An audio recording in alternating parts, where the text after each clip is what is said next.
महाराष्ट्राची शान, महाराष्ट्राचा मान व हिंदवी स्वराज्याचे संस्थापक म्हणून ओळखला जाणारे छत्रपती शिवाजी महाराज यांच्याबद्दल आज मी 2 शब्द बोलणार आहे. सिंहाच्या जबड्यात घालून हात मोजती दात ही जात मराठाची. आज तुम्हाला इतिहासातील होऊन गेलेले व आजही अनेक लोकांच्या मनात अधिराज करण्याच्या एका महाराजाबद्दल सांगणार आहे, ज्यांचं नुसतं नाव जरी ऐकलं तरी अंगावर शहार येतात, अंगात रक्त सळसळतं व अंगात छत्तीचे बळ येते.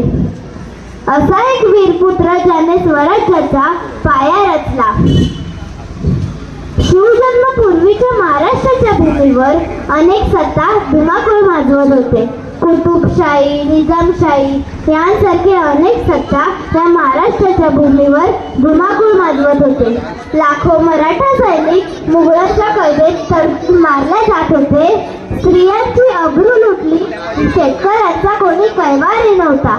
अशा परिस्थितीच्या महाराष्ट्राच्या भूमीला, महाराष्ट्राला हवा होता एक झंकार, भमकता पेटका अंगार. अखेर ती वेळ आलीच आणि सह्याद्रीची गर्जना झाली. एक भगवा ठिवा चंदनाचा शिवनेरीवर प्रगटला.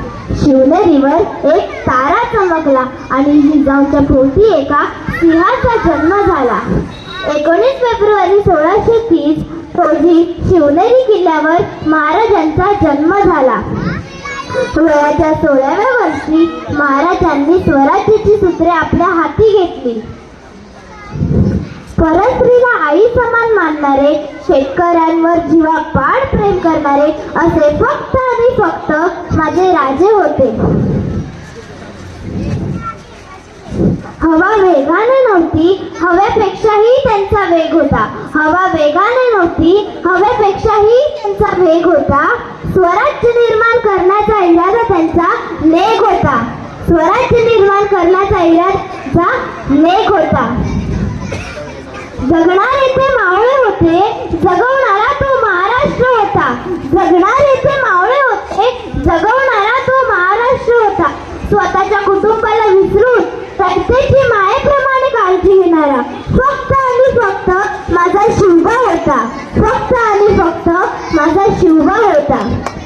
सळसळत राहू दे मरता मराठ्यांचे रक्त, सळसळत राहू दे मरता मराठ्यांचे रक्त.